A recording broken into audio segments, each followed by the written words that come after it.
राधे राधे, जय श्री कृष्ण। आप देख रहे हैं तिलक पत्रिका। मैं हूं आपके साथ सुशील गोस्वामी। हमारे साथ आज खास वार्ता में मौजूद है वृंदावन वासी प्रसिद्ध कथा वाचक अनिरुद्धाचार्य महाराज।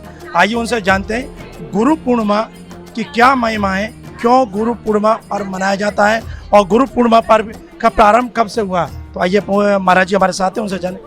महाराज जी, आज तिलक पत्रिका की खास वार्ता में आपका स्वागत है। हम जानेंगे गुरु पूर्णिमा पर्व जो है ये कब से प्रारंभ हुआ, क्या महत्व है इसका, क्यों मनाया जाता है। वेद व्यास जी के प्राकट्य उत्सव से ये पर्व चालू हुआ। इस दिन अपने गुरुजनों को याद करना चाहिए, जिस गुरु ने हमें अज्ञान के अंधकार से निकालकर नई किरण दी है ज्ञान की। उस गुरु को ये दिन समर्पित है और हम सबको अपने अपने गुरु जी के चरणों में प्रणाम करना चाहिए, क्योंकि गुरु ना होते तो व्यक्ति सही राह पर कैसे चलता। आज जितने शराब पीने वाले हैं, मांस खाने वाले हैं, ये निश्चित ही मांसाहार और शराब इस बात का प्रमाण है कि इनके जीवन में किसी अच्छे गुरु की एंट्री नहीं हुई। यदि गुरु होता तो शराब ना होती, मांस ना होता।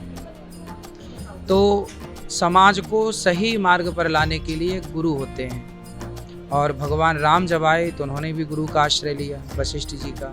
भगवान कृष्ण आए तो उन्होंने भी गुरु का आश्रय लिया। तो गुरु के बिना गति नहीं है। सही मार्ग पर व्यक्ति गुरु के बिना चल ही नहीं सकता। आप कितने भी पढ़ लिख जाएं, आज की आधुनिकता देखिए, इनके जीवन में परेशानी। इसलिए हमारे ऋषियों ने एक दिवस ही बनाया कि आप बाकी दिन भूल जाइए अपने गुरु को, पर कम से कम गुरु पूर्णिमा को याद करिए और उनकी शरण में जाइए। तो कुछ सीखेंगे आप, कुछ पाएंगे आप, बहुत कुछ मिलेगा आपको सीखने के लिए, पाने के लिए। जी, आपने जो बात कही बार बार कि एक अच्छे गुरु की शरण में जाएं, उसके बिना कल्याण नहीं। लेकिन अच्छे गुरु का चयन कैसे करें, सबसे बड़ी समस्या है कि आजकल तमाम ऐसे आडम्बरी घूम रहे हैं, वो खुद अपने शिष्यों के लिए बुलाते हैं। तो कैसे इस समस्या का निदान हो कि अच्छा गुरु जो हो उनको कल्याण कर सके। अच्छे गुरु का चुनाव आपको ही करना है। पानी पियो छान के, गुरु बनाओ जान के। आपको ही देखना है कि गुरु कितना श्रेष्ठ आचरण वाला है। गुरु का आचरण बताएगा, उनका व्यवहार बताएगा कि वो कितने अच्छे आचरण के हैं। आज संप्रदायों का ज्ञान ना होने से लोग गुरुओं का चयन नहीं कर पाते।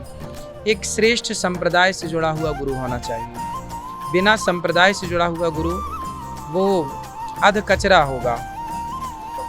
इसलिए संप्रदाय, जो श्रेष्ठ संप्रदाय हैं, 4 संप्रदाय हैं। शंकराचार्य जी को लगाकर 5 संप्रदाय हैं। इन्हीं संप्रदायों से ही कोई ना कोई गुरु होना चाहिए। हमारी संप्रदाय है श्री संप्रदाय। तो हम श्री संप्रदाय से श्री रामानुजाचार्य भगवान के दास हैं और उसी संप्रदाय से हैं। तो जो संप्रदाय मतलब परंपरा। परंपरा मतलब एक श्रेष्ठ परंपरा। जैसे आपके बाप दादों से जो काम चला आया है ना, उस काम को आप बेहतर करेंगे। उसी प्रकार संप्रदाय से जो परंपरा चली आई है उसमें श्रेष्ठ विचार होंगे, श्रेष्ठ कार्य होंगे। हम लोगों की भी एक मर्यादा है कि हम लोग क्या क्या करें, क्या क्या ना करें, कहाँ जाएं, कहाँ ना जाएं, क्या खाएं, क्या ना खाएं। तो ये संप्रदाय ही सिखाता है। इसीलिए संप्रदायों का ज्ञान बहुत ज़रूरी है और संप्रदायों के ही गुरु हों, मन मौखिक गुरु ना हो। संप्रदायों से गुरु जो होंगे ना, वो परंपरागत मंत्र देंगे। आजकल तो कुछ गुरु लोग अपने तरफ से मंत्र बना लेते हैं और देते हैं। उससे ना उनका कल्याण है ना शिष्यों का कल्याण है। मंत्र वो होना चाहिए जो वेदोक्त हो। जी, लेकिन एक धारणा ये भी है शास्त्रों में, कृष्णम वंदे जगद्गुरु, भगवान को ही गुरु मानते हैं लोग। भगवान तो है ही, कृष्णम वंदे जगद्गुरु, भगवान तो सबके गुरु हैं। पर भगवान को भी जब आपको उपदेश करना होगा तो किसी व्यक्ति के रूप में ही ना आके उपदेश करेंगे। भगवान डायरेक्ट तो आके आपको करेंगे नहीं। इसलिए भगवान ने ही ये व्यवस्था बनाई है गुरु की कि मैं ही उस गुरु में सवार होकर तुम्हें सही मार्ग दिखाऊंगा। महाराज जी, गुरु पूर्णिमा के दिन क्या खास करना चाहिए। भगवान की पूजा करना चाहिए, गुरुजनों के लिए समर्पण भाव रखना चाहिए। उस दिन ज़्यादा से ज़्यादा कथाएं सुननी चाहिए, भगवान की ज़्यादा सेवा करना चाहिए। भगवान ही गुरु है ना, तो भगवान को ही पूजा करो। गुरुजन के पास जाओ, गुरुजनों को प्रणाम करो, गुरुजनों की बात मानो। उस दिन संकल्प लो कि गुरु जी किस बात को हम साल भर पालन करेंगे, सदा के लिए पालन करेंगे, उस संकल्प लो।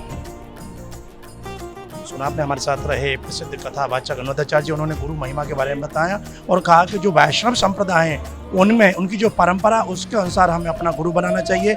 गुरु का दायित्व वो है कि अपने शिष्यों का कल्याण करे, सद्मार्ग पर ले जाए और भगवान से मिलाए। इसलिए गुरु का स्थान शास्त्रों में श्रेष्ठ माना गया। इसलिए कहा गया है कि गुरु गोविंद दो खड़े काके लागू पाए, बलिहारी गुरु आपके जो गोविंद दियो मिला, यानी भगवान से मिलाने का काम भी गुरु के द्वारा किया जाता है। और इसलिए हमारे जो वैष्णव धर्म है, सनातन धर्म है, गुरु पूर्णिमा उसका विशेष महत्व है। और जो आषाढ़ मास के पूर्णिमा आती है उसको गुरु पूर्णिमा के नाम से जाना है।